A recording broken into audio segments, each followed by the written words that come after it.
Pra você, o que é uma notícia objetiva? Eu acredito que nenhuma palavra ela é neutra. Então, todo mundo que escreve algo, escreve com objetivo.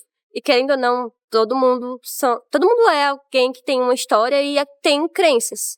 Então, o jornalista ele vai produzir aquilo que ele acredita, mas ele também tem que ter certa imparcialidade para ele não se deixar ser cego e produzir só aquilo que ele defende. Eu acho que não existe. Eu, assim, com vergonha de olhar pra câmera.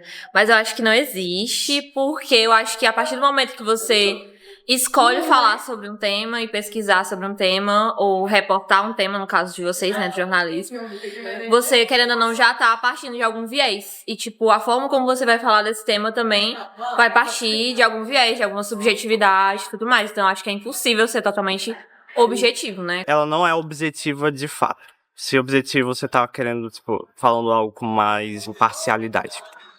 E é isso. Mas, de verdade, o que é objetividade jornalística? Para a pesquisadora Lilian Spumholtz, a autora do artigo Objetividade em Jornalismo, uma perspectiva da teoria do conhecimento, a objetividade jornalística é entendida como a relação ou conexão entre a realidade social e a realidade midiática. Ela representa um esforço para buscar e se aproximar da realidade, reconhecendo que não é possível conhecê-la completamente. Mas cuidado, a objetividade não é vista como um reflexo perfeito ou um espelhamento da realidade, mas como uma reconstrução que deve manter vínculo com os fatos observados. Que a objetividade pode ser entendida como a busca pela aproximação da realidade, isso nós já entendemos. Agora, de que maneira isso tem a ver com o jornalismo? Bom, de acordo com um artigo de Spumholtz, o jornalismo se utiliza da objetividade para criar uma relação social entre a realidade primária e o texto jornalístico.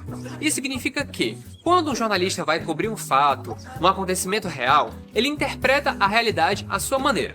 Ou seja, ele primeiro se informa sobre o assunto para depois informar os outros. A partir disso, ele transforma o material apurado em signos, ou seja, no texto jornalístico, como notícias ou reportagens. Depois, cabe ao leitor, ouvinte ou espectador receber essas informações e compará-las com a realidade social em que vive. Vamos pensar assim. Imagine que você é um barqueiro, viajando pelos 7 mares. O ser humano não conhece todos os cantos do oceano. Só conseguimos mapear uma pequena parte dessa imensidão azul para navegar. Assim, para que sua viagem seja um sucesso, você precisa confiar nessas rotas para poder seguir com segurança, sabendo por onde vai velejar. Esse exemplo pode ser usado como um paralelismo à maneira que o jornalista enxerga a realidade em que vivemos. Não tem como noticiar tudo. Não há como saber de tudo, portanto, é impossível reportar a realidade em sua completude, pois nem ao menos podemos conhecê-la por inteiro.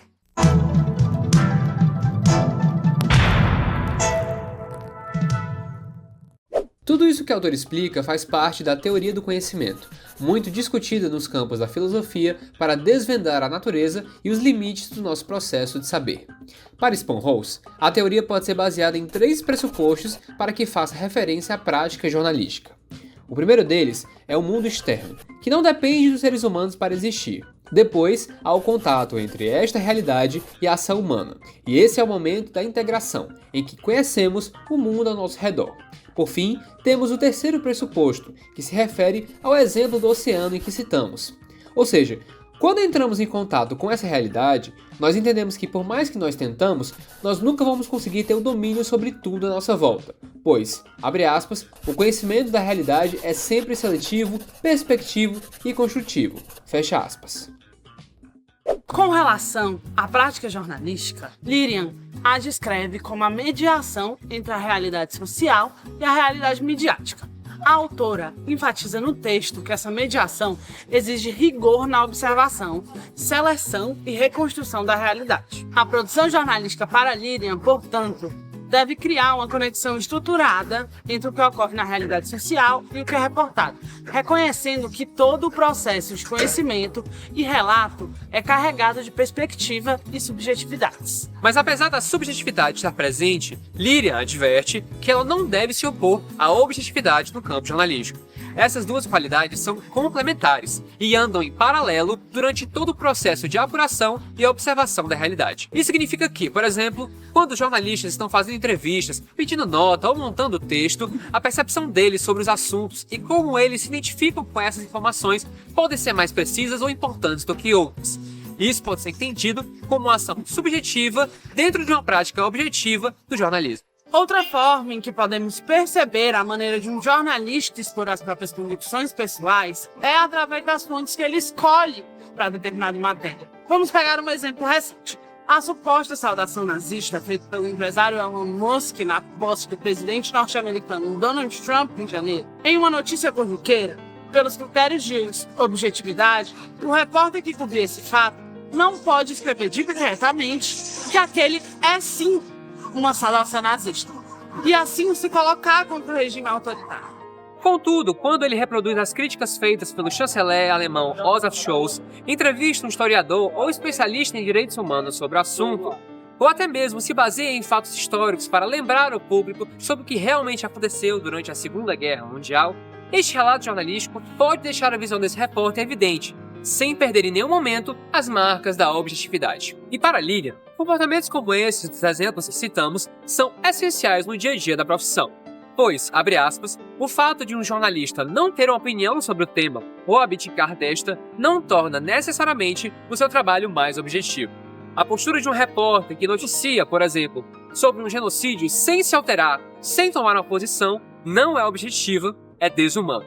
Fecha aspas. Mas, enquanto o trabalho de Lilian reforça que o problema da adequação da realidade social à realidade midiática é uma questão que pode ser baseada na teoria do conhecimento, outros autores buscam se aprofundar mais sobre essa primeira realidade, de onde os jornalistas fazem as suas observações e apurações. Um desses autores é o pesquisador Rafael Paes Henriques, da Universidade Federal do Espírito Santo. Ele assina um artigo Entendimentos de objetividade entre os jornalistas brasileiros, o que se pretende ser quando quer ser objetivo, que utiliza os trabalhos de Lilian como base para a própria tese. Nesse texto, Rafael compartilha os dados de uma pesquisa que ele fez com 234 jornalistas de todo o Brasil, que buscou identificar a percepção da objetividade jornalística por parte desses profissionais. Por meio de algumas perguntas, o autor buscou formular e debater mais um ponto de vista para o problema da objetividade jornalística, ao qual ele organizou em 3 eixos: o eixo ontológico, o eixo epistemológico e o eixo metodológico. O primeiro eixo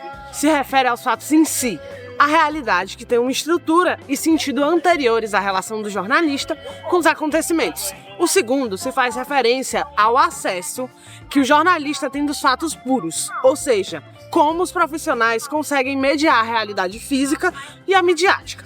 Já o terceiro discute que precisa caracterizar o entendimento sobre quais seriam os métodos e procedimentos mais adequados para descrever os fatos. A pesquisa de Rafael defende que o jornalismo é uma das maneiras mais peculiares de se observar e traduzir a realidade, mas que nenhum profissional é passivo ao fazer essa mediação para o público sobre o que está acontecendo. E é aí, para Rafael, que entra o papel da subjetividade, pois, segundo ele, quando o profissional omite os seus valores e sua maneira de enxergar a realidade em prol de uma suposta isenção, isso pode fazer com que os produtos jornalísticos não sejam mais relevantes para a sociedade, podendo mesmo, em alguns casos, levar até a desinformação.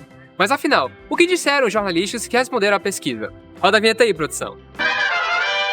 Para essa pesquisa, Rafael efetuou 24 perguntas utilizando a escala Likert. Essa escala se utiliza de 5 itens que variam de discordo totalmente, discordo parcialmente, nem discordo e nem concordo, concordo parcialmente e concordo totalmente para medir o resultado das respostas. A partir dessas perguntas, os resultados constataram que a mediação qualificada da realidade sobre os eixos ontológicos, epistemológicos e metodológicos é, entre aspas, o único horizonte possível para que se possa esclarecer minimamente o que se pretende ser quando se quer ser jornalisticamente objetivo. Também na pesquisa, Rafael se utilizou de uma pergunta de múltipla escolha para obter mais resultados. A questão era a seguinte: a busca pela objetividade jornalística é, 3 pontinhos, nas opções de resultados que estão aparecendo na sua tela, é possível observar que a maioria dos participantes da pesquisa afirmaram que a resposta seria, abre aspas, uma meta, mesmo que reconhecidamente inalcançável, representar o que se ocorreu de modo mais próximo possível da realidade. Por fim, na pesquisa de Rafael, os dados também mostram que a área de atuação do jornalista causa variações nas opiniões sobre objetividade e subjetividade. Os profissionais de ensino e pesquisa são os que aderem menos a sentenças realistas, enquanto os de assessoria são os que mais concordam. Já os jornalistas que trabalham em redações de imprensa alternativa e independente são mais transparentes com o público quanto à maneira a qual eles retratam os acontecimentos do que em comparação aos trabalhadores da grande imprensa. Então, o que aprendemos hoje? É certo que o jornalista precisa prezar pela objetividade no trabalho, não só para manter um alto nível de apuração, mas também para trazer notícias e informações de qualidade. Porém, é necessário desmistificar a atuação desses profissionais e reconhecer que a subjetividade na geração de materiais jornalísticos não é só algo intrínseco apenas ao jornalismo, mas a qualquer outro tipo de observação social. Também devemos lembrar que as notícias devem ser publicadas o mais rápido possível e que essa pressa pode gerar, em alguns casos, informações parciais ou até mesmo erros de apuração, que vão precisar ser corrigidos logo depois que o material já foi publicado. Você acabou de assistir ao vídeo Objetividade em Pauta, um debate sobre as normas tradicionais do jornalismo, uma produção de Paulo Roberto e Evelyn Castro, para a disciplina de Teorias do Jornalismo 1 do curso de Jornalismo da Universidade Federal do Ceará, sob a orientação do professor Diógenes Licarian.